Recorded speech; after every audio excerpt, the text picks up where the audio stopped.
Okay, can I just ask everybody to sit down? You haven't already done so. Well, welcome everybody. A few bit of housekeeping things first. If you've got your mobile, please make sure that it's off. There's nothing more distracting than full flow. It gives me great pleasure to be here this evening, having missed the film earlier in the year. But I don't know, those of you who don't know me, my name's Antonia Forte, and I chair the editorial advisory group for the Welsh Housing Quarterly. So here is the plug for Welsh Housing Quarterly. I think a lot of you will have already seen this publication. Surprisingly enough, it comes out every quarter, and one is due, I think, just after Christmas. Yep. This isn't the latest edition. The latest edition has got a photograph of Carl Sargent. But it covers a whole range of topics which are connected to housing and regeneration. And the work of the advisory board is actually to ensure that despite getting money from Welsh Government and having a lot of support, administratively, from the Cardiff Institute of Housing, that the editorial strategy of the publication is completely independent. So that's what we do. Many of you who are members of the Cardiff Institute of Housing will get this part of the package. But if you don't, there are lots of pamphlets and lots of copies outside where the drinks are, which is a lovely bonus. And inside there's a little order form. So that's enough of the plug for Welsh Housing Quarterly. This event has been sponsored this evening, and I'll have to read this out because otherwise I'm going to get it wrong.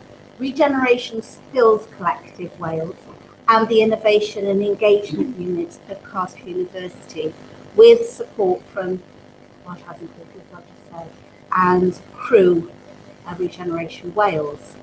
And the event itself is really a sequel to the showing of the film that was made by Julian Temple about 4 years ago now, called Requiem for Detroit, that was shown in this room back in April. I wasn't at that showing, but I have subsequently seen the film. I thought it was really very interesting. It's also got a fantastic soundtrack, so I thought that was really good. I'll never sort of be able to listen to Alice Cooper's School's Out again, I don't think, in quite the same vein. But I think at the end of that film, which threw up an awful lot of questions, and I think the main one really was could it happen here? That sort of complete demise and bankruptcy of a city.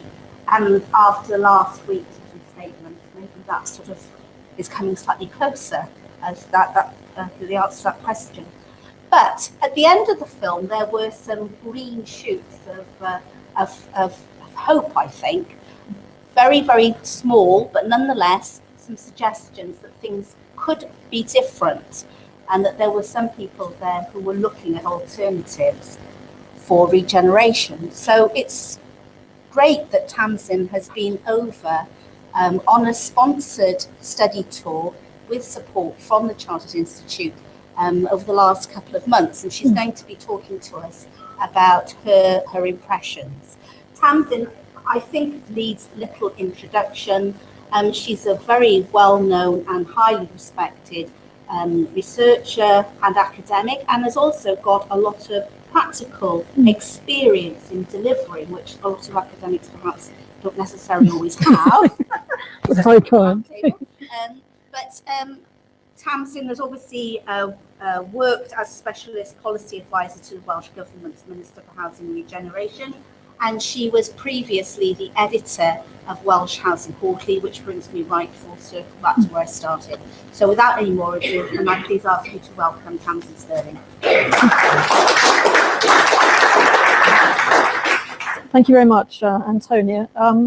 When I was putting this presentation together, as Antonia said, I was lucky enough to join it was the Chartered Institute of Housing Southeast Branch study tour to both Detroit and Ontario, Canada. They're a very proactive branch, and they do 2 study visits a year, one overseas and one within the UK. And I think they're looking at Cardiff for their next UK visit, so I may be in touch with somebody to be organising some contact there. we were in Detroit for 2 days, a very busy 2 days, but it when you're sort of trying to tease out a whole sort of stuff, you realize how much you don't know rather than how much you do know. But felt very lucky to be able to go and see small parts of the city, it has to be said, and to be able to share some thoughts with you. There may well be others of you in the room who've been to Detroit and know it a lot better than I do as a visitor of only 2 days. So it'd be really interesting to hear your thoughts in the discussion. I've got a presentation. It's got some clips of other video links linked in. So if you'll bear with me, I'll trundle through the whole thing. So it should be about 35-40 minutes, and then we should have plenty of time for discussion. So the question, and Richard posed it to me, he decided, gave me an easy title, Requiem or Resurrection. And we've had a few email conversations since I've been, wasn't it? Which was the end of October, beginning of November, and I'm still kind of like, I'm really not sure, but I'll explain why that is as I go through. So just a few images of the spirit of Detroit and some smart looking parts of the city. So I put plenty of pictures in as well, rather than relying on words. So that's Detroit, downtown Detroit, looking from Windsor, Ontario, which was another part of our study tour. We had a housing focused part of the study tour in Windsor. So opposite, just over the Detroit River, quite a lot of sort of linked economic activity. Certainly lots of people who live in Windsor work in Detroit, some vice versa. And the big tall circular building is the GM headquarters. So downtown Detroit looking quite, you look at that skyline and that view and think, all is looking healthy with that particular city.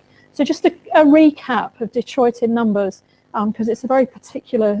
There was we were joined at different parts of the trip by some Canadians and an American guy who works in housing in Chicago, and he was giving me a little talk in the bus one day about the Detroitness of Detroit. Why Detroit is quite particular in many ways. It is physically huge, around 139 square miles. It is flat. The land is just flat. So urban sprawl could take place without any physical boundaries. It was built for a maximum population of 2 million, which it never quite got to, but it got up to about 1.8 million, and it's now under 700,000 and still falling. If you look, there's a picture a bit later on, which was only a few years ago, and that has a population of 800 and some thousand. So it's still reducing. There's a significant issue around employment and poverty. So the median household income is less than $27,000 a year, compared for the state of Michigan to over $48,000. You've got 15% formal unemployment, and I guess informal would be a lot higher, and over a third of the population living in poverty, and that goes up to a half of those under 18. 20% of the population don't have a car, which is a bit of a challenge in a city that was built for the car and very much with the car in mind. Over 80% of the Detroit city area are African Americans, and that really contrasts with the wider Metro Detroit area, which is around 2/3 white in terms of ethnicity. And the city politics has been, if you followed it at all, has been quite interesting. I think it was either 2 or 3 mayors ago, ended up in jail with a jail sentence of 28 years for some rather unscrupulous activity, shall we say. The city councillors, until a year ago, were all elected to represent the whole of the city. They didn't actually have electoral divisions. So part of the change that's going on, and the relatively recently elected Mayor Mike Duggan, they've decided now to have electoral divisions, so city councillors have a responsibility to a particular area of the city rather than all representing the whole city. The current mayor, Mike Duggan, is white. Previous incumbents, at least in recent history, have been black. So there's a kind of multi-layered race and politics. The mayor of Detroit has always been a Democrat. The politics in Michigan State are Republican. So there's some interesting things going on there politically. Just to give you a sense of the size, the Detroit is the orange bit on the map.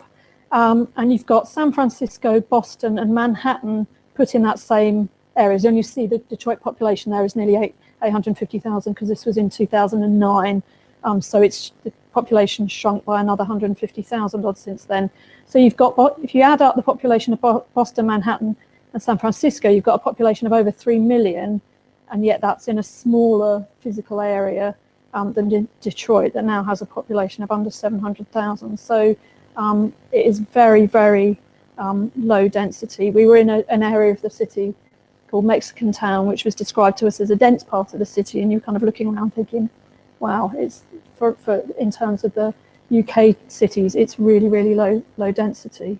And I suppose one of the issues in terms of could it happen here is that very specific geography. We haven't got, we have some urban sprawl, but we don't have, you know, in terms of, and we have a green belt policy, which I know, you know, there's been all sorts of debate about that recently, but there's just been no green belt policy in Detroit. So the way that the population moved out from the centre to increasingly suburban areas, question mark, could that happen in the same way in the UK? Don't know, but just pose that as a question. So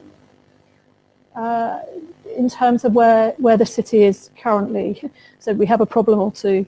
The depopulation has taken place in a number of phases. There was first probably familiar with the term white flight.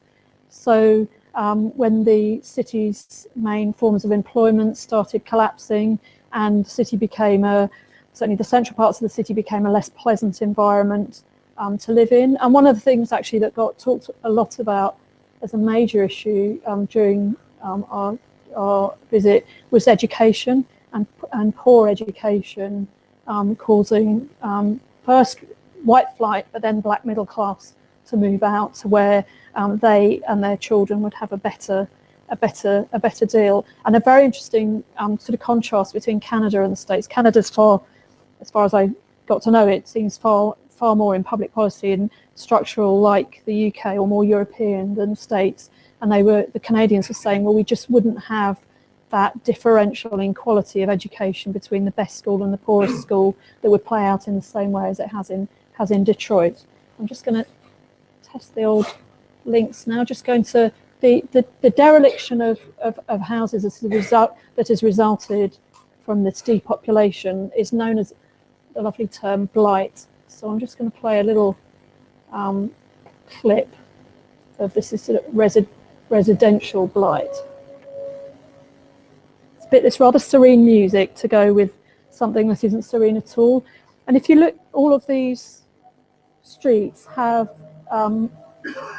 empty patches between them, and they used on every sort of lot there used to be a house. And so some lots now are totally empty. Some have derelict houses on. Some of these houses will be occupied. Very few of them, but some of them will. And so those empty lots, they would have all, and they would not only have been houses on this side, they would have been back to back between each street as well. And there's just a massive amount of properties that have been burnt out. Just turn the music down a bit.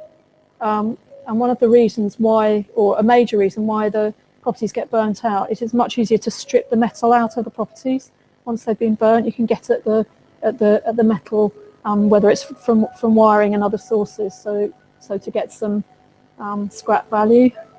But it's quite. We drove around one afternoon around East Detroit, and it's very difficult to describe.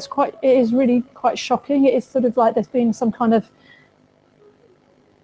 you know, chemical disaster or something. It's really hard to comprehend that these used to be perfectly normal, fully occupied streets with people in employment and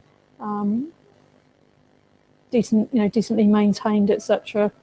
I'll come on to talk about the numbers in a bit, but you get the idea. And it's not all over the city, but particular neighbourhoods have had a massive depopulation. And then in terms of non-residential, this is just a quick. Oh, that one's not going to work. The central train station is a.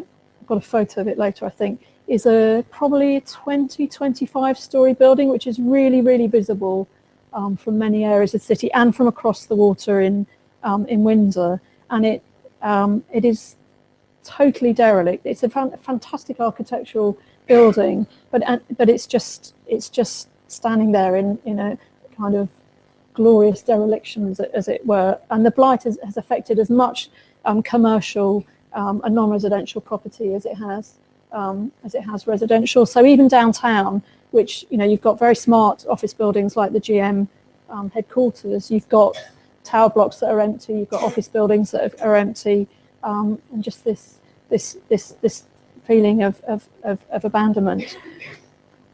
The urban sprawl, this sort of no green belt, the 139 square miles, there's an estimate that for every square mile of residential area, that it costs the city $9 million per year to provide basic services to. So you've got, in terms of maintaining, in terms of waste collection, in terms of emergency services, etc. So you've got this challenge of service provision, and as people have left, no tax base. So you've got whole square miles where I think the estimate is it would be about $360 million to provide services to areas that are not generating much tax base for the city at all. So that comes on to the money, really. So as well as people moving out of the city, so there's less people around to pay their property taxes. At the moment, and this is a really shocking fact, less than half of Detroit property owners are actually paying the property taxes that they owe. All sorts of reasons for that. The city's historically been quite lax in its collection, and there's a really interesting and struck me as totally balmy policy around foreclosure. So if you don't pay your property taxes for 3 years, the city takes over your house. So you lose your home, and the city then owns it, but the city doesn't have any structures to manage and maintain property. So the city's ended up owning masses of homes across and masses of land that's gone with those homes, and it has no real, well, A, it has no money to do anything with them, and B, it has no proper structures in terms of staffing or skills.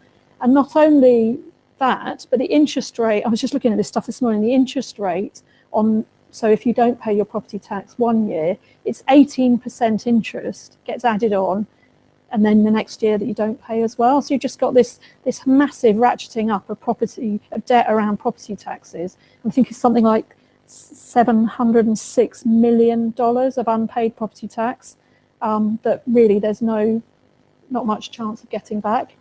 And given the low average incomes, there's the next set of homeowners who are likely to be in that position in the coming years. But it seems like one of those sort of unbudgeables, although one of the plans I'll talk about in a minute actually did recommend changing that policy. And the tax basis, the valuation for property taxes hasn't been reassessed in the last 40 years. Whether that would take you back to about where it was 40 years ago, who knows, or whether actually the properties are worth even less. But there's a massive issue, and you may well be aware the city's was actually declared as bankrupt, and just at the tail end of while we were in Canada, actually, the judge agreed the plan for Detroit to exit bankruptcy. So there is a plan which I'll say a bit more about in a minute. That's the Central Station building. So it's an absolutely fantastic, beautiful building, but as you can see, it's just this. It's been gutted. It's just it's totally derelict. That's a bit fuzzy. That's the Packard plant, which is one of the largest industrial buildings that's derelict, I think, anywhere on the planet. Huge automotive plant, which is totally abandoned. And then this is in Midtown Detroit, where there's been redevelopment work going on, and this lovely community garden. Even there, as you can see in the background, there's buildings that are very, very visible buildings that are derelict. And this was the most extraordinary thing. Detroit on the east side backs on to Grosse Pointe City, which is a very affluent suburb of Detroit. That's actually that barn is across the main road between Detroit and Grosse Pointe. You can still drive around, you just have to go around in a bit of a loop. So, and then it's the most visible thing about, you know, the difference between poverty and dereliction and affluence. On the one side, that's looking back towards Detroit. You've got Blight, you've got uncared for open space. You know, just it looks poor and uncared for. And that's like 10 yards the other way, looking in the other direction, with Grosse Pointe with a tax base and this rather nice little street with lots of cafes and nice places to take your kids, and etc., etc. And even the road surfaces, you can see, are so much better. And Grosse Pointe Council, they just built the barn across the road because their rationale was they wanted a safe place to set up a farmer's market. There are other views about what it was about, but that was the most. It was just so visible that there are such different lives that people are leading. And I suppose that when we were driving around the areas with such amount of blight, I was just trying to imagine what it'd be like to live there. You know, you might have in your little block, you know, 4 or 5 really derelict houses. One of them might have been burnt out, another one might have squatters in. You might have 2 other occupied houses, and then all this uncared for land, etc., and just the feeling of lack of safety and lack of hope. And of course, no shops or anything, because there's not enough people to keep a base of in terms of keeping businesses going.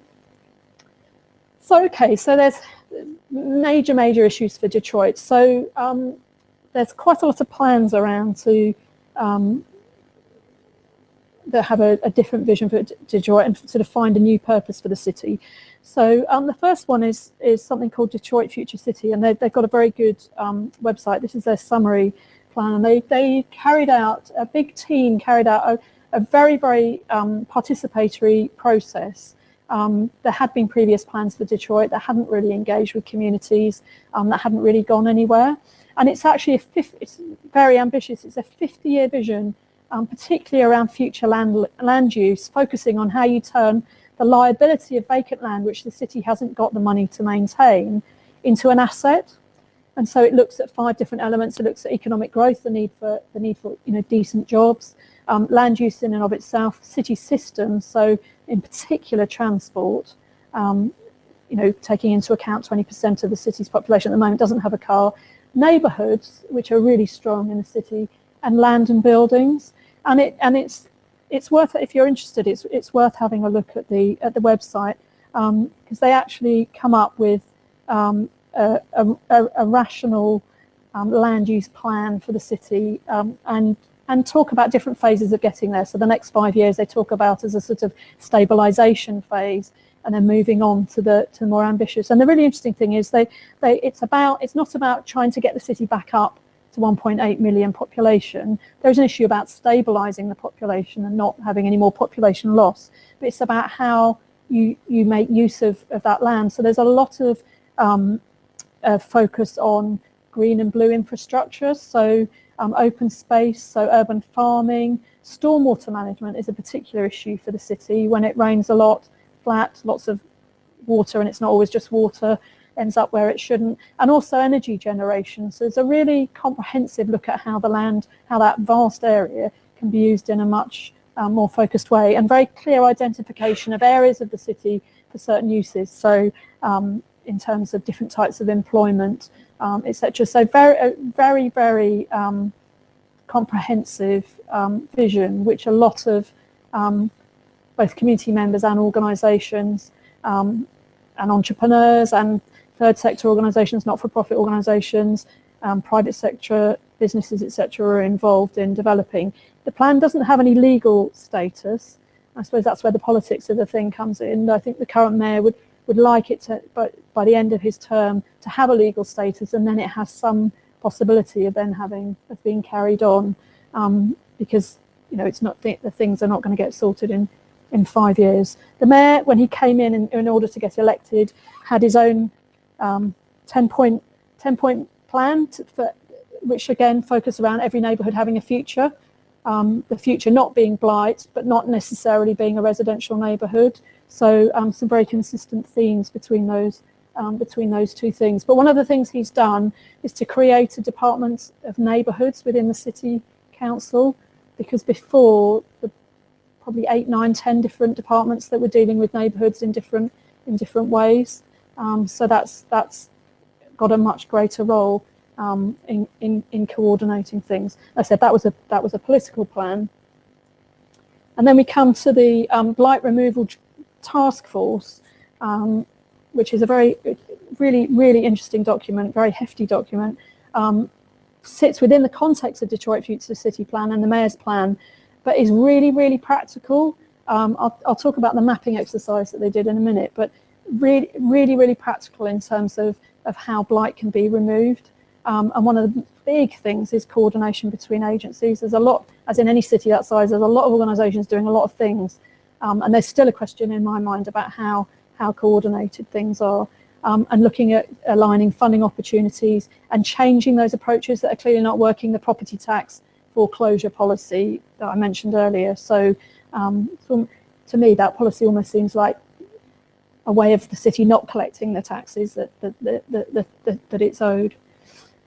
And there's also a plan associated now with the city authority exiting bankruptcy, and that's got a 10-year time frame. So you can see all sort of slightly different things going on, and that's mainly around the stabilisation of finances. So a couple of bits of detail of that. It allows the city to take 7 billion of unsecured liabilities from its total debt of 18 billion. And some of the ways it's doing that is pensions are being cut. So for people who work for the city authority, there's a reduction in healthcare benefits of 90% for all retirees. Bondholders have accepted big losses. And there was a real concern about the Detroit Institute of Art and whether that would have to be sold as part of the exiting bankruptcy plan. But a combination of foundations, private donors, and the state of Michigan have raised collectively just over 800 million to protect that asset, so that can remain in city ownership. And the adjustment plan, as it's called, that's approved by the judge, has set aside 1.7 billion over the next 9-10 years for investment in basic services and infrastructure, and that includes blight removal. $1.7 billion sounds like a lot of money, but there's, in the Blight Removal Task Force, they reckon a fairly conservative estimate, around 850 million is needed just to sort out blight. So, you know, some people are saying actually that 1.7 billion is not going to last 10 years, 9-10 years. It could be spent within a 5-year period.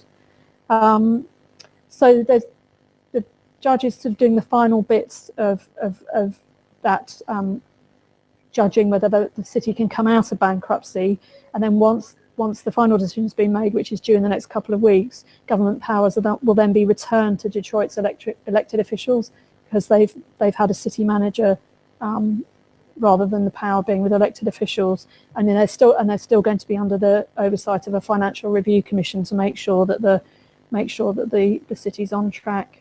So those are all a sort of set of plans at the city level, and then a number of areas of the city we visited have their neighbourhood or community plans as well, usually shorter term with very specific objectives. And again, talking amongst the group was saying, you know, do these things all match up, or actually, when it comes down to it, if there's some funding available, do you go at a local level, a community or neighbourhood level for expediency to get something done, as opposed to trying to make it all in line with the longer term vision.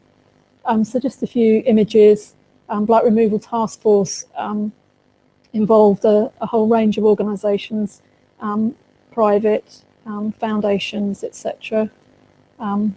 So some really positive things. Part of the Blight Removal Task Force, or what sat under the plan, was an initiative called Motor City Mapping, because everyone knew there was a lot of blight, but they weren't quite sure how much, where it was concentrated, etc. So I hope this link works, because this is really interesting. Yep. So there's a little link now about what the Motor City Mapping initiative actually involved.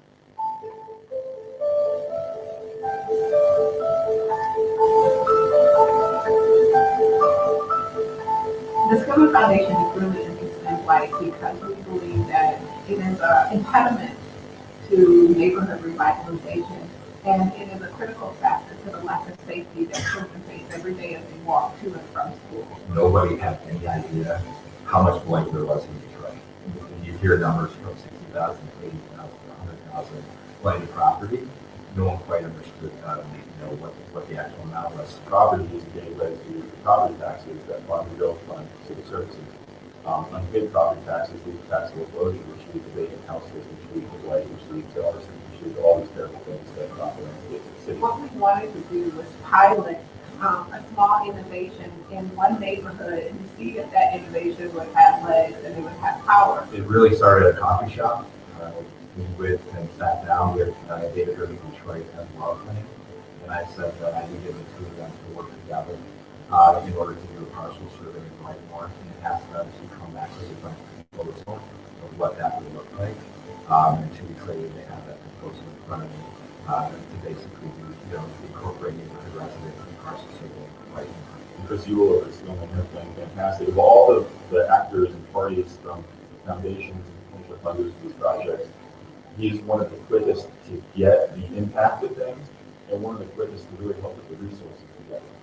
We initially used grant capital to help them in effect to research and develop. As we were doing the work in Whitemore, trying to figure out how to take down houses and also trying to figure out how to map and create this system.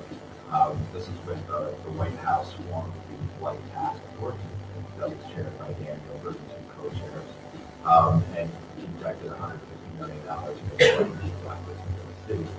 So we are surveying every property in the city of Detroit, everything including residential, commercial, industrial, and vacant land. At the same time, as doing a massive survey, neighborhood Detroit is also assembling 14 different administrative data sets from multiple sources, city, county, state, and federal sources, and combining all of those units and talk to one another. Technology we built for the survey is an app called Weston, short for blight testing. The surveyors come in the morning, they check out Google Nexus 7 tablet, they open up the app, and they see a map of the city where they are, and tap the property they're standing next to. It opens up the camera, they take a picture of the property they're looking at, and then it asks them a series of questions about that property.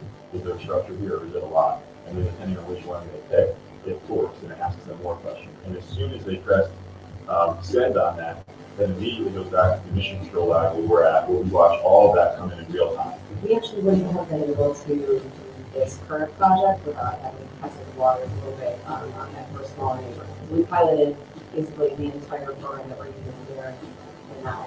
Our second investment came being a part of the Blight Task Force.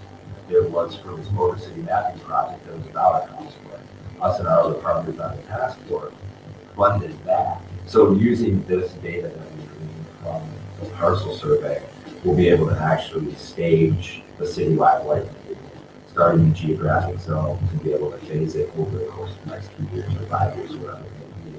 I think that we have to take down the blight because we've been seeing from our experiences in Whitemore alone that when you do something as simple as remove the blight, remove the trash out of the community, how it restores hope, how it just generates this positivity and this audacity that neighborhoods actually can make a difference and that they can come back. And I think Whitemore is a great example. I'm starting to call Whitemore the little neighborhood that could. Within the Brightmore pilot area that we've done the blight removal, where we removed now almost 300,000 pounds of waste. We are changing without safety. We've actually though seen a downturn in actual crime in that area, and quite literally had folks from all over the country calling Loveland and calling David and Detroit and trying to figure out how they can do this similar process nationwide.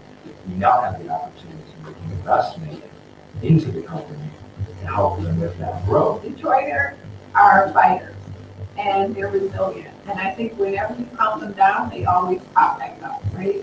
And so I think about that oftentimes, that when we say that Detroiters can't do something, that's usually when they do. And so I think that as people around the world say to us that the blight problem is too big, or Detroit can't come back because of this economic issue, I think that just fuels our fire to make a difference and to prove them wrong. And it doesn't matter how we get to the positive solution as long as we get there. And I think that blight is one of the first steps in doing so.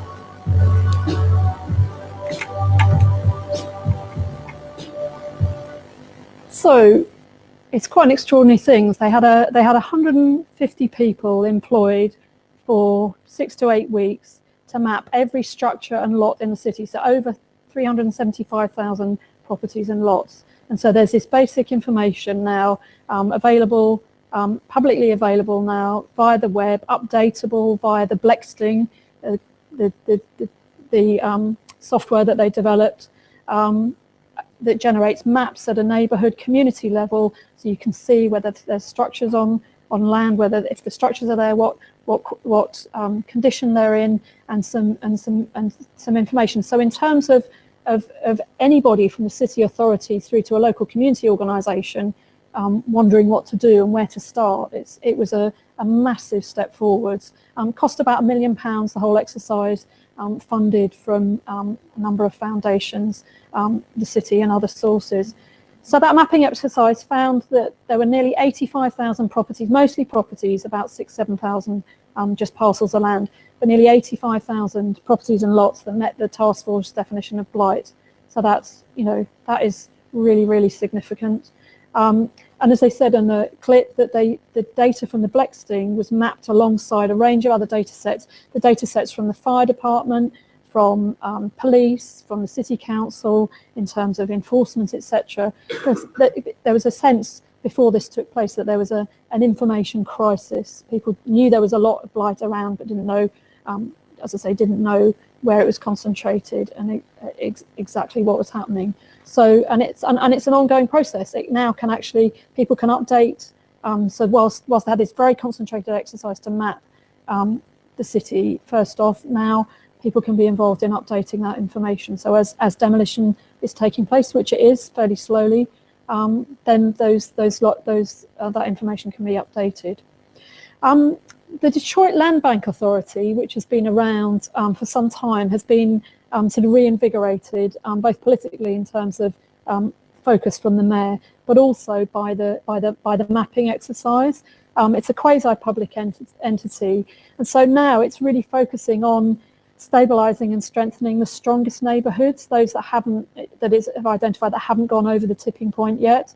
And so it has a role in some demolition, in land assembly, in what they call nuisance abatement. So if a property owner's not in residence, they're given 3 options: either rehabilitate your property and occupy it within 6 months, donate your property to the Detroit Land Bank, or demolish it.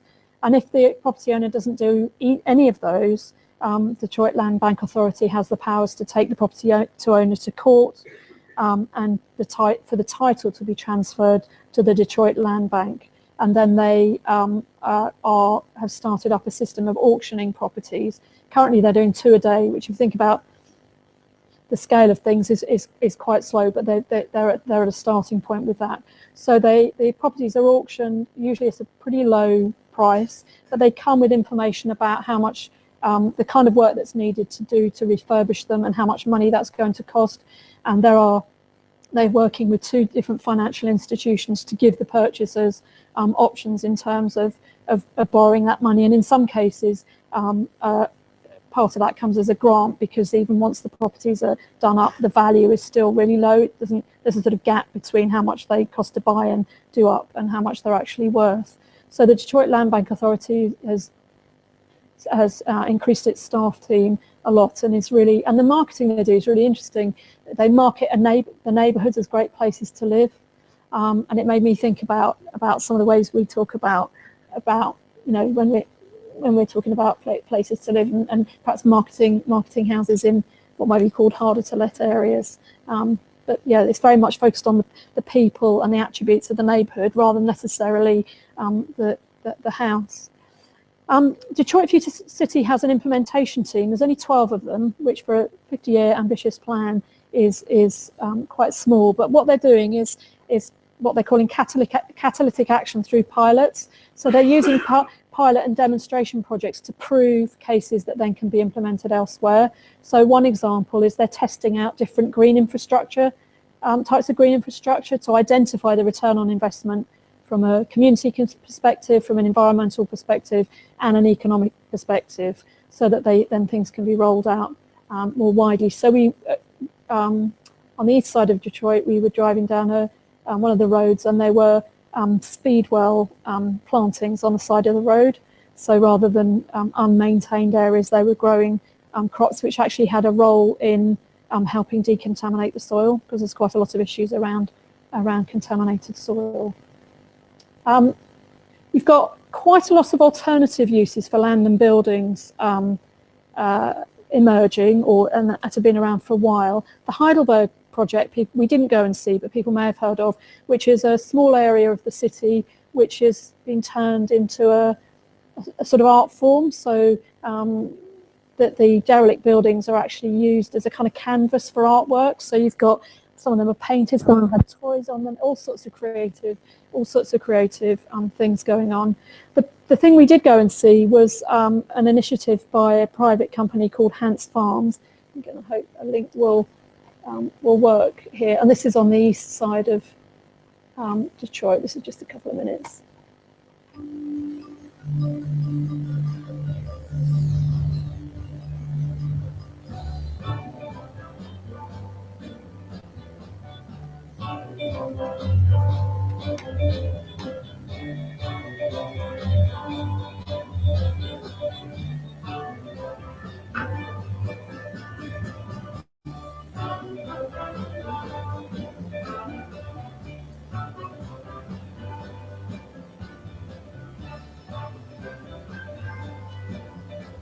We had no idea the response was going to be as big as it was. Hans Woodlands is transforming 150 acres of Detroit's east side into 15,000 hardwood trees. We are in charge of our destiny. We are taking control. We're making our environment better, and we're going to be able to make a better life here.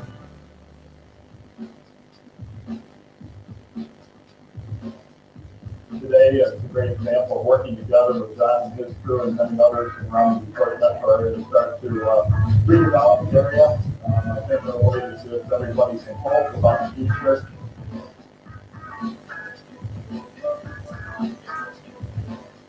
Hans Woodlands was planned with residents in mind, striving to create a beautiful, livable neighborhood in Detroit where people want to live, work, and play.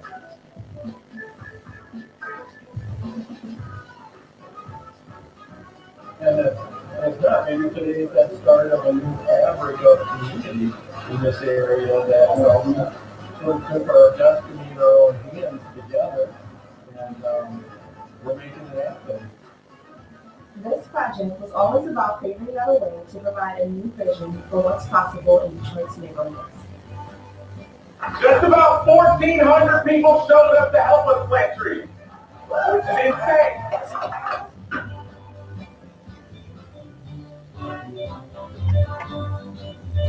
So Hans Farms, the proprietor of Hans Farms, lives in Detroit and was observing what was happening to the city, and so they are very aware of the cost to the city council of maintaining this land and these properties that they now own.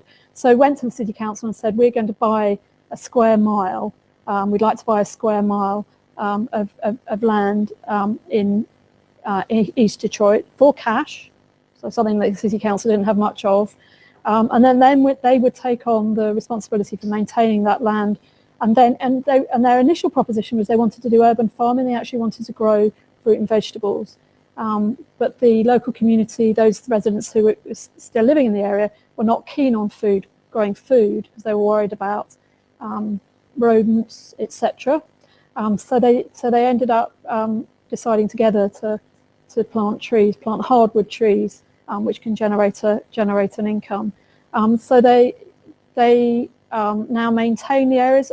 The rows of trees, they have clover planted under them, both for nutrition for the trees, but also that clover doesn't need cutting as much as grass does. So that's quite a canny way of doing things. And then Hans Farms, working with neighbourhood volunteers, they cleared the brush. They took something like, just in a small area, they found 450 tyres that had been dumped and masses of household waste, etc. So they cleaned up the area. They also agreed as part of the deal with the city council to remove, I think it was 50 blighted homes.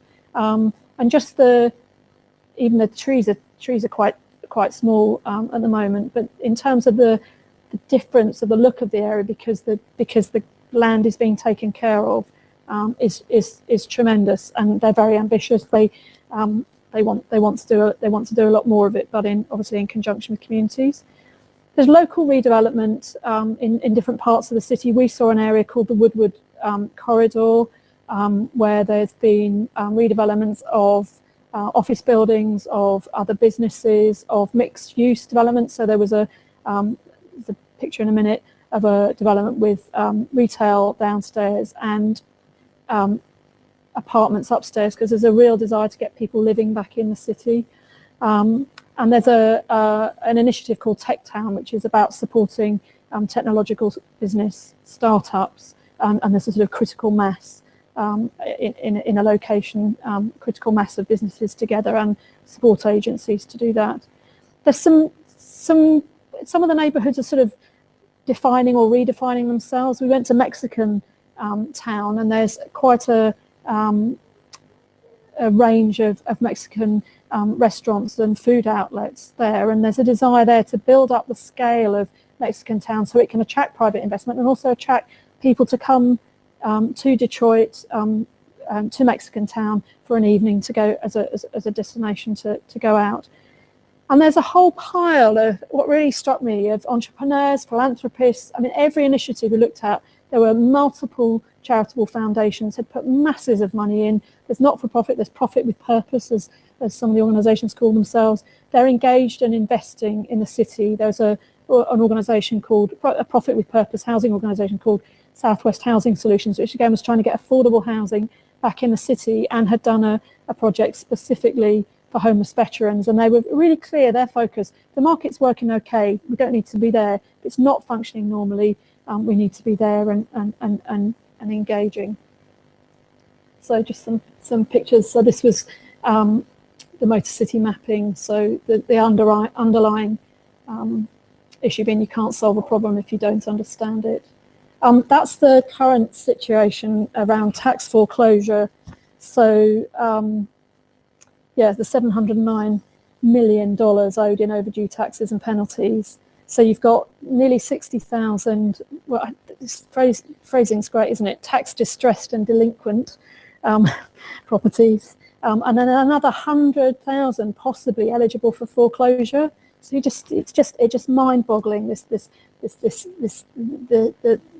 shipwreck of someone used the phrase, you invent the ship, you invent the shipwreck, you know, that this sort of system's created, and around 24,000 properties at auction. That's the kind of mapping that the motor city mapping produced, and each of these little rectangles is an individual plot. So I mean, it's hyper detailed, and then incredibly useful data for all agencies. That's a picture of the Heidelberg project, and you can see the on the left there, the house being used as a canvas for artwork. But it's now the Heidelberg project actually attracts a lot of visitors that come in, and there are sort of art events there. That's the Woodward Corridor development that I was talking about, with commercial outlets downstairs, and then the first and second stories there are apartments. Again, there's a funding gap on this, because the rental, the sort of level that the market will support on rent is less than the costs to build or refurbish properties. So kind of constantly chasing money to fill that investment gap.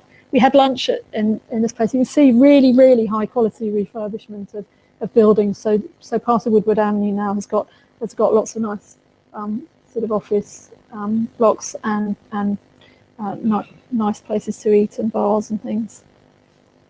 That's Mexican Town, and that was the area that was referred to by our hosts as this is one of the denser areas of the city, and you can see how wide the roads are and how you know, in our terms it looks very low density. Okay, just the last couple of slides now. Some really positive indicators, I think, even in sort of commercial terms, pure economic terms, if you like. Commercial banks are now investing in the city, whereas a number of years they wouldn't have looked at it. So there is a sense of increasing economic confidence. Private sector companies are locating in the city or are investing in existing infrastructure they've got. There's been an increase in construction activity. Some private investors have taken on large numbers of vacant buildings downtown. There's a organisation called Quicken Loans, which I guess probably has something in common with Pounds to Pocket and that kind of thing. But Dan Gilbert of Quicken Loans is a Detroiter and is doing a lot in terms of taking on those vacant buildings and finding a purpose for them. And there are also a lot of new startup businesses. It's attractive in the sense that costs are really low, low rent or low purchase price of property, and there's lots of support available for companies. So just lastly, my reflections really, I suppose it's important, the Detroitness of Detroit, if you like. The geography seems to be a real key issue, the scale of the city, the flatness of the land, the lack of a green belt policy, so that the urban sprawl, but also the role of neighbourhoods and the really distinct identity of neighbourhoods. So in a way, it's not just about Detroit finding an identity for Detroit, it's about neighbourhoods finding an identity for neighbourhoods, and that's something that the Detroit Future Cities is really strong on. So there is a future for every neighbourhood. It's not necessarily the one that it's not looking back, it's looking forward to a different future. The people side of things, it was quite extraordinary really. The issue of race hardly got mentioned at all. And you're aware that you're in a city that's 85% African American. And most of the people we met in most of the organisations that we went to were white. There were 2 black women at senior level in the Detroit Land Bank Authority, but that was the only company. And so there was this really, and even walking around parts of the city, apart from when we were in East Detroit, it was quite a strange, really quite a strange thing. And one of our group who works in housing in Hackney kept on asking about community cohesion and kept trying to ask the question, and it just wasn't coming through as a strong issue. So whether it's not an issue because the city's predominantly black, I don't buy that. But and obviously 2 days is absolutely not enough time to get a proper sense of that. But it's it's definitely an issue, and absolutely an issue in terms of poverty. Is it class issue? Middle class people, black and white, have moved out of the city, and there's an employment skills issue. So you've got a lot of people who work in Detroit, in downtown Detroit, as employment's increasing, are coming from outside of Detroit each day, are commuting, and are not necessarily Detroiters. So there's a mismatch, it feels, between the current population and the sort of employment opportunities that are emerging.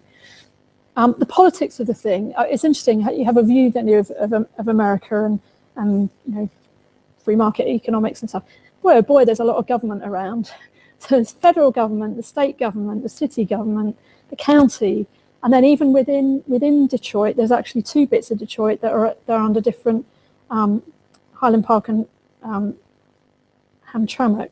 That are under different administrations again, and so you've got, and as I say, Detroit's Democrat, Michigan's Republican. So you've got constantly sort of possibility for political kind of tetchiness, as well as the personality thing and political cycles. And political cycles are very short when you've got a 50-year vision to transform the city to a new future. And the complexity, the city council, while particularly in the last couple of years, while the bankruptcy thing's been, they just haven't had teams of people you would expect to have in a city that size. They haven't been taking on the coordination role. What the guy from the housing organisation we saw just says we haven't got a partnership with the city council because the partnership chair has been empty.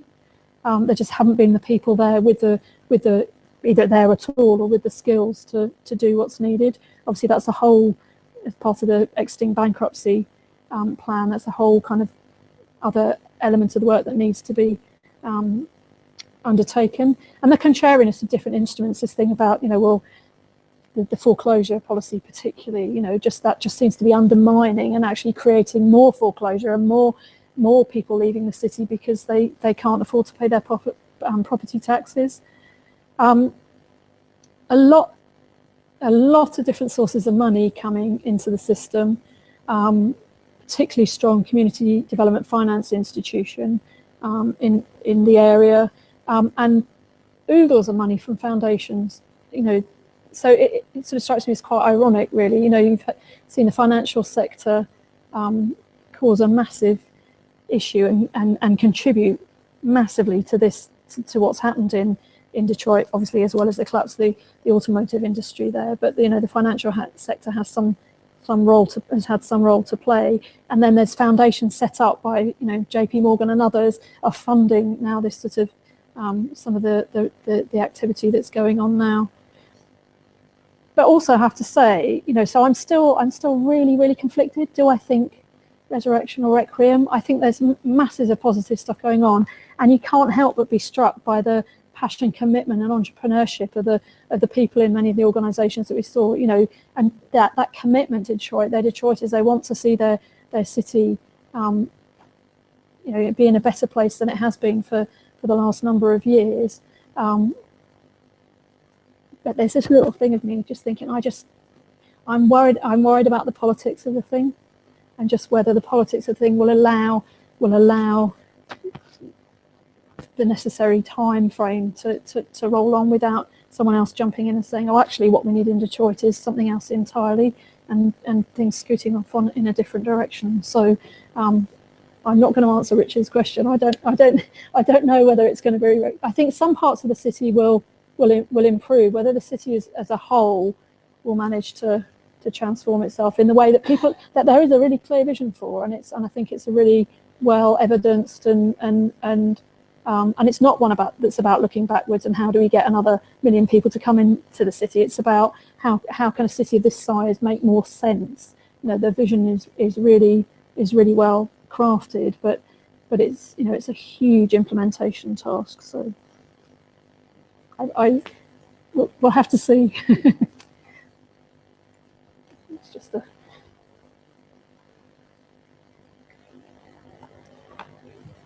That's it. Yep. Oh, thank you very much.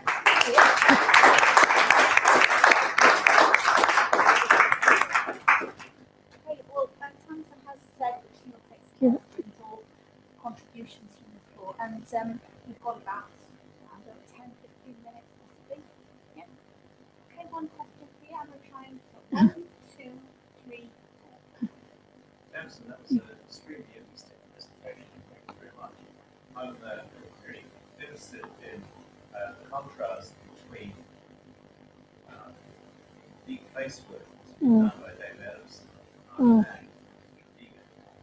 this here. And it worries me that there's a disconnect in the way that the place identical studies identify, that is, the real needs of people. Because what we see here is an emphasis on economic growth. Yep. There's probably, given the American context, even though there's lots of government grants, as you said, it's probably an emphasis on trickle-down economics or something like that. That somehow is going to produce goods for the people at the bottom of the tree. And we know that doesn't work by now West, or even in London, for that matter, 31% of people with children living in poverty on both places. So it seems to me that there's a commitment to a model which doesn't work. And that may well be why the plan of Detroit eventually fails. I hope it doesn't, because that spirit of entrepreneurship very well line up when, I'm sure. And I just wonder whether you think that there's some scope for blending of these two approaches that we may, obviously, we can learn from both. But somehow the economic model, I think, is going to stand in the way of both of running and Detroit. Do you have any thoughts about that? That's really, really interesting point. And you're right, because the economic growth issue is one for the city as a whole. And so yes, we want more jobs in Detroit, but whether there's this huge skills gap, whether therefore for the be accessible by the folk that are living in poverty in Detroit now. Massive question mark. And so the foundation economy thing's really interesting. We saw in East Detroit, it was a community regeneration organisation. Spent a little bit of time, a little bit of a bus tour with them. And the woman said it had taken them 12 years to get a little strip mall on the corner of the main road, which had basic things like a supermarket and a drugstore and a garage, and that had taken 12 years. So I don't even know where you'd start with the foundational economy in some bits of the city, because it's just not there. So I'm not saying you shouldn't, but it would need. I think you'd have to start in a slightly different, because there's no investment in housing, because the city owns stuff, but it's not doing anything with it. Although in some neighbourhoods, hopefully that will be changing as people are buying and investing in the homes. There's not even basic services like street lighting or waste collection are actually have been happening. So I absolutely understand your point, but I just. They didn't. It was interesting. They bought the Hans Farms bought this square mile, and there was quite a lot of controversy about them buying the land. But they wanted to work with the community to grow food, but they were worried about. I mean, I suppose it's their experience of what has been a very unsafe neighbourhood for the last number of years. They were worried about vermin and people stealing it, and so trees was where it landed, which can still be a good resource. They can generate an income, they can have an educational purpose, they can help the place look a whole heap better. But it just seemed that sort of, we were kind of quite taken aback by that you wouldn't or could they grow? Yeah. But that was the community voice coming through there. I mean, maybe that would change in when there was more maybe more trust between the agencies, and because I guess people just feel they've, in those very blighted areas of the city, they've just been abandoned and let life doesn't have any kind of safe structures that we would be used to seeing, and that's why it's so hard imagining what it would be like to actually live in one of those neighbourhoods. Yeah, but I agree. The two are needed.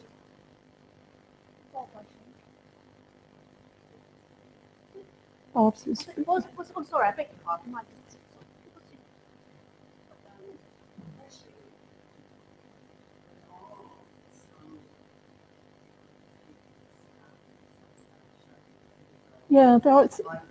Yeah, yeah, other bits of the city. Yeah. Yeah.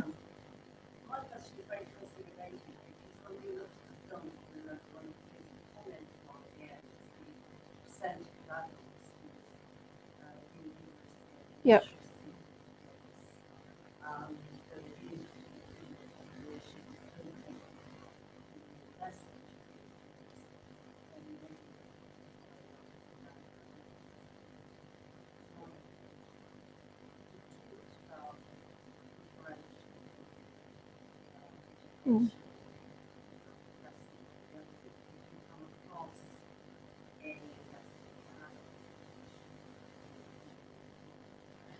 Education didn't feature heavily in the organisation. Say we only had 2 days in terms of our visit, but it didn't. Having been mentioned as one of the reasons why you had the movement out of the city by many people, because they just weren't prepared to tolerate the low quality of education for youngsters. There's, in terms of the sort of economic growth element, it does talk about a city of, as well as a city of robust job growth, a city of equitable growth. But in terms of, we didn't hear about a lot of skills. And as I say, there is this. I do worry that the jobs that are created will be more people. So they'll be increasing the need for better transport infrastructure, and not meeting the needs of folk who are who've been left in that third of the city. So 250,000 people living in poverty. how's it going to change? Because trickle down never did it? So how are things going to change for them? Even downtown might be looking better, Midtown might be looking better. There might be a nice, sort of employment district on the west side. But what about those areas that are? And actually, when you look at this, I suppose fundamentally it's about changing the use of those neighbourhoods altogether to be more open space, more environmentally kind of focused areas for energy generation, etc. But yeah, it was a missing link really in terms of so how does that link in that third of the population? They can make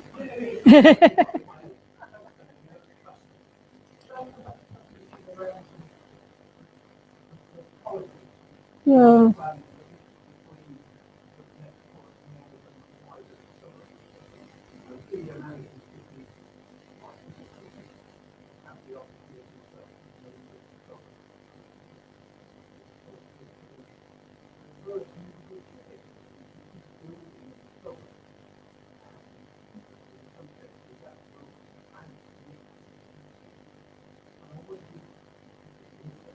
Yeah.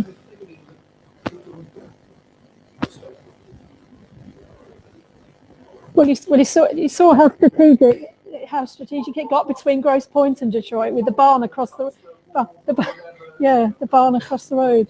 And one of the questions that one of our group asked was, why, would it be absolutely impossible to countenance changing the actual city boundary of Detroit, so you bring in some of those wealthier suburbs, and so because you've got this constant issue about where's the tax base, because even if you've got more jobs, but people are commuting into the city to take up those jobs, they're not contributing to the property tax base that then gives the city enough money to do what it needs to do. So it's this iterative. But I mean, that question went down like an absolute. As I spoke, we'll look at local government reorganisation here. It's similar. So that's why I was saying the politics of the thing. I just think have got an opportunity to scupper,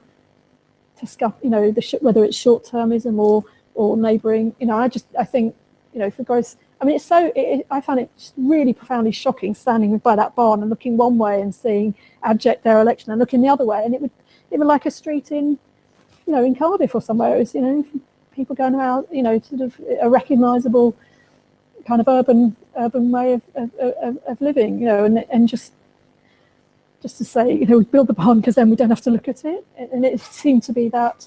I mean, obviously that's only one sort of interface, if you like, on the east side of the city, but I suspect it's as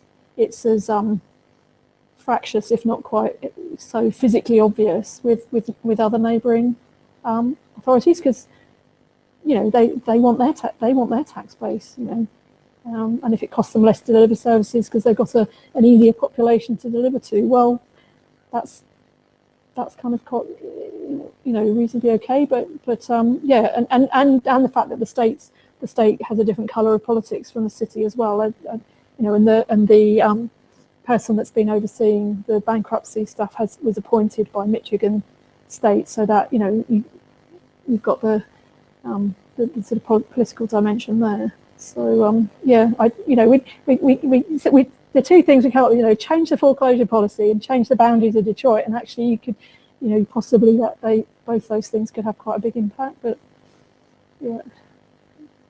Just briefly, thank you very much, Nathan.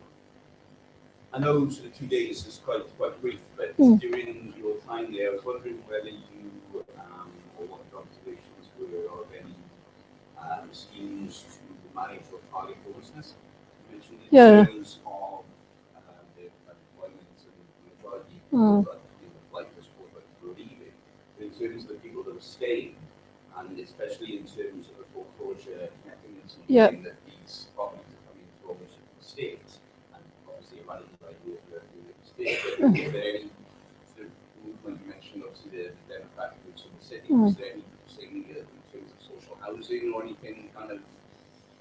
There's the main form of sort of low-income housing is generated by a tax credit system, so it's very different from us. So the tax credit goes to the private investor who puts the money in, basically. So it's all kind of done from that end of things.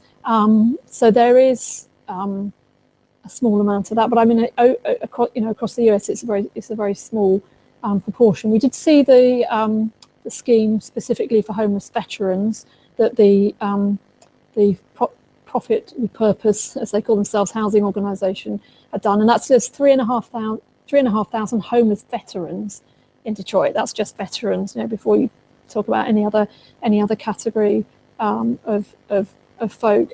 And I suspect, we didn't look at homelessness in any detail, but I suspect there'll be a lot of sort of informal or people squatting and people sharing 2-3 households to a house and that kind of thing. So so there isn't a great as compared to New York, say, where there's been a huge emphasis on eradicating street or doing something about street homelessness. But again, we wonder politically, being a bit cynical, whether that's about because New York gets a lot of visitors and it's not a nice thing to see, is it? So, and I just think the problems have been so fundamental and basic in Detroit that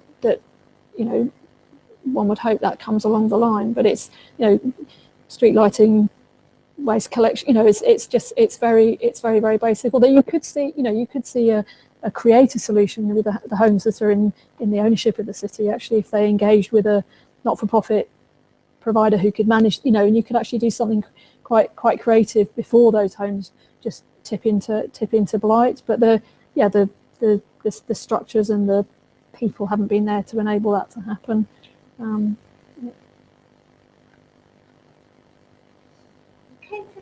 There's one over there and another one there. Two, there's another one at the back there as well.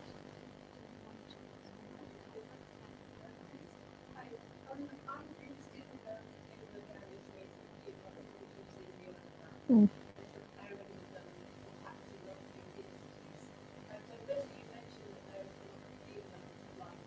Mm.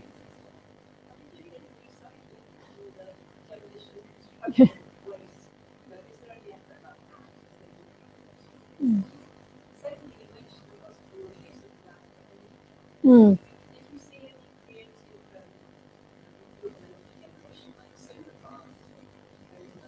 No, and no. Actually, I mean, not to say that the energy so I think the energy generation stuff's more a vision thing than actuality. I mean, petrol in the States is $3 a gallon. Just kind of quite mind-boggling. And so and other energy prices a lot. So I suppose and it was a city around the car as well. So but the intent is definitely to do stuff around energy generation, but it's not there in any big scale at all yet. And the recycling simply don't know. It wasn't mentioned because there would be a lot of stuff. So I think a lot of the houses have been raided for, particularly where they're burnt. There's actually not much structure left other than charred wood and the plinth. So there's informal recycling, but at a big structural scale, don't know. Mm. Mm.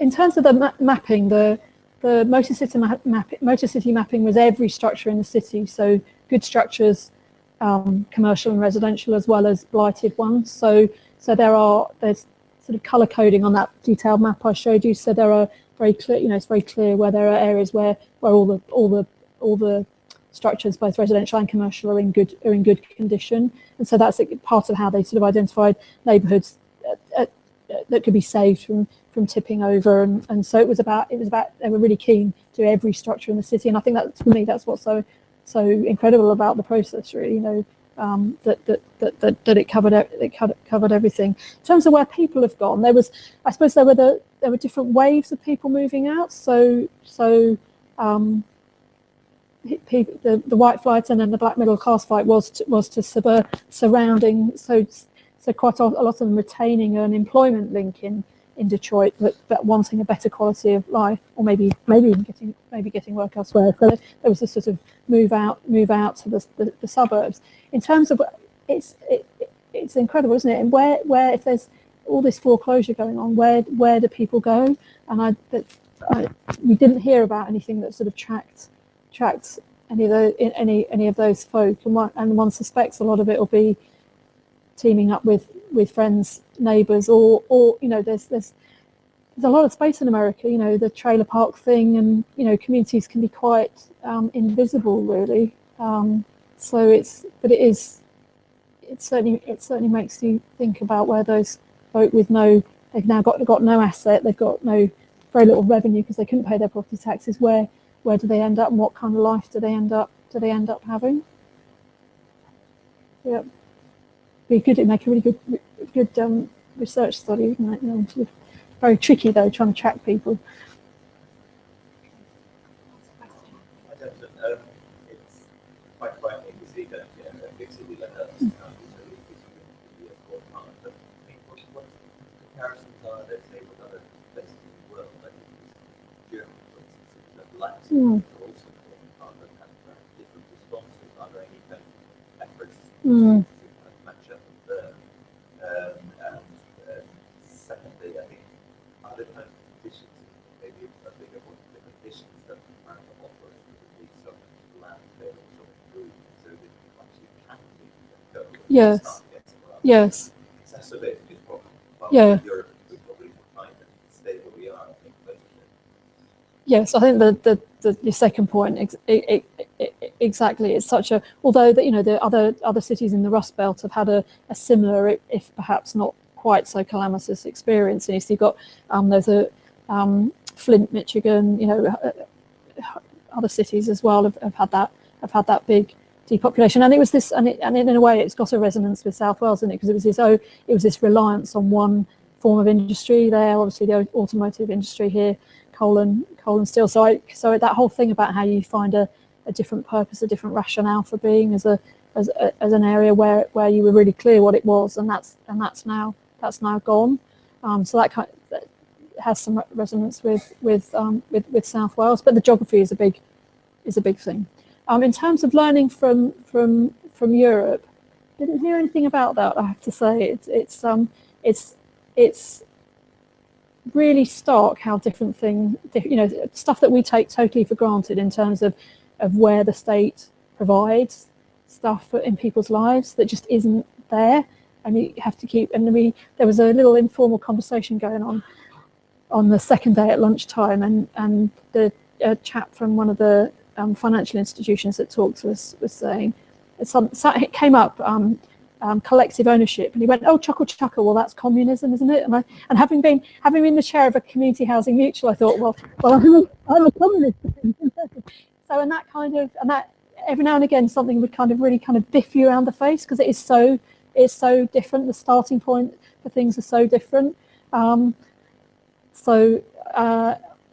transferable, because the state would expect to intervene in a way in Europe, I would guess, in many European cities that actually only when there's such a massive crisis do the American cities end up having to do something. But it strikes me, the numbers concern, it would have been cheaper for the state to have had a more positive role on the way through, rather than having to have this massive program now to kind of rescue it.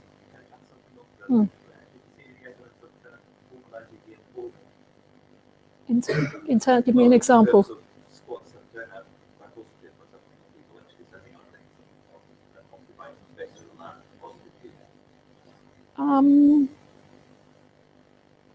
Didn't see it. Didn't see anything, but it's absolutely not to say that it's not there.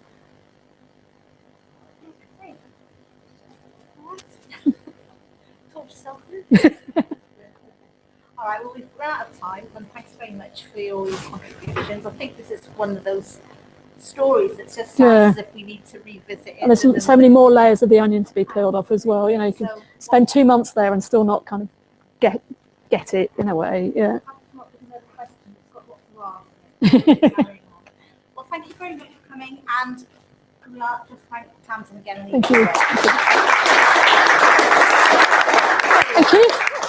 Thank you.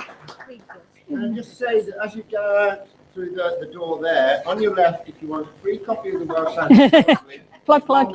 one features the deep clay study that somebody asked Yeah. a question about, Yeah. and the other one features climate change. Way. So there has been. Yeah. Come on, Chair. Come on. I did try. No, you did. Yeah, I know. It's just like you can't. And when you're meeting these really enthusiastic and highly, like the guys who did the mapping, highly young people invented the app, done this, really skilled people, and you kind of get zooshed up by it all, and then you go and drive through East Detroit and you think, oh my God, how the hell is this ever? And the fact that the city authority is they just have no money, We can't imagine the scale of this issue. No. I remember We get a bit of low